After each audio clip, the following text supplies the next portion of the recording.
मैं Vinod Kumar Singh, TS college Hisua, Magadh विश्वविद्यालय की ओर से आज हिंदी विभाग में मैं हिंदी के उस इतिहास पर जो चर्चा कर रहा हूँ।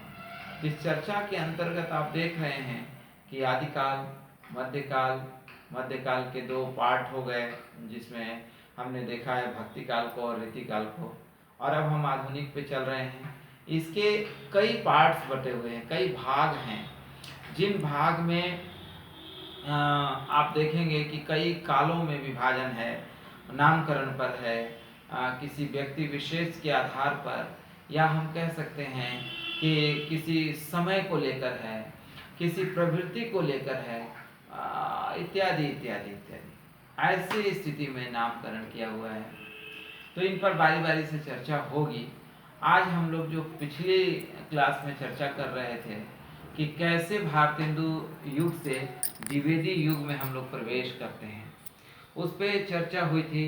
आज हम द्विवेदी युग के उस विषय पे बात कर रहे हैं कि द्विवेदी ने किस तरह से व्याकरण में सुधार करवाया, हिंदी साहित्य में व्याकरण का क्या महत्व है। ये मात्र एक शख्स है, एक व्यक्ति जिसने दिखाया आईना, और उसका नाम है महावीर प्रसाद द्विवेदी। महावीर प्रसाद द्विवेदी सबसे पहले तो व्याकरण को लेकर के बहुत ऊंची सोच रखते थे।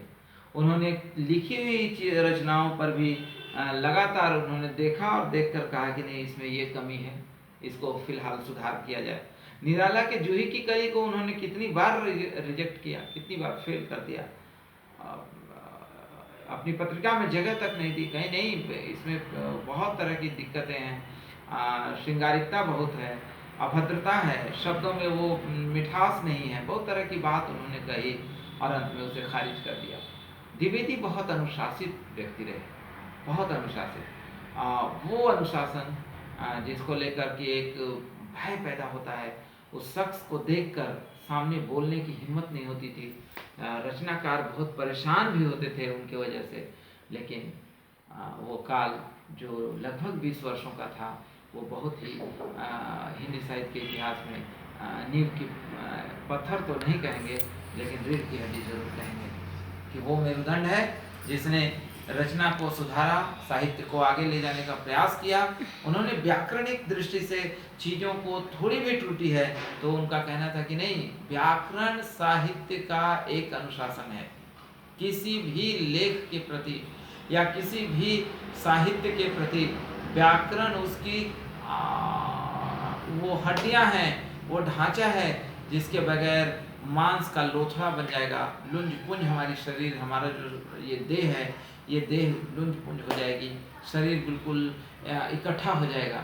तो उसको सुडौल रखने के लिए हड्डियां जिस तरह काम करती हैं, उसी तरह से साहित्य एवं रचनाएं व्याकरण की दृष्टि से काम करता है। महावीर प्रसाद द्विवेदी ने इस व्याकरणिक दृष्टि से चीज़ों को देखने का प्रयास किया, और ये सच भी है कि जैसे ही अगर हम देखें कि चीज़ें व्याकरणिक दृष्टि से हट जाएगी, वैसे ही वो लुंज पुंज हो जाएगा और माहौल बिल्कुल ख़राब हो जाएगा। अर्थात किसी भी चीज़ की दिशा और दशा दोनों बिगड़ जाएगी, और दिशा और दशा दोनों को सही रखने के लिए हमें व्याकरण यानी कि इन हड्डियों को सुडौल, सुरक्षित और सुदृढ़ रखना होगा। महावीर प्रसाद द्विवेदी ने इस पर बहुत जोर डाला, और उनकी पत्रिका सरस्वती इस मामले में बहुत आगे रही।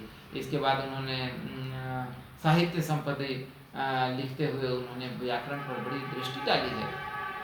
उनका कहना था कि व्याकरण के बिना तो जीवन का अनुशासन ही खत्म हो जाएगा।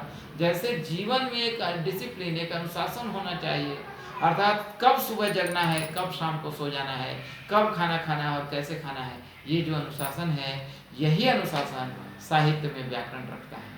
और महावीर प्रसाद द्विवेदी ने मात्र इसी एक मजबूत उंगली को पकड़ने का प्रयास किया, जिसके कारण साहित्य बहुत आगे गया, और द्विवेदी युग के नाम से आज भी जाना जा रहा है।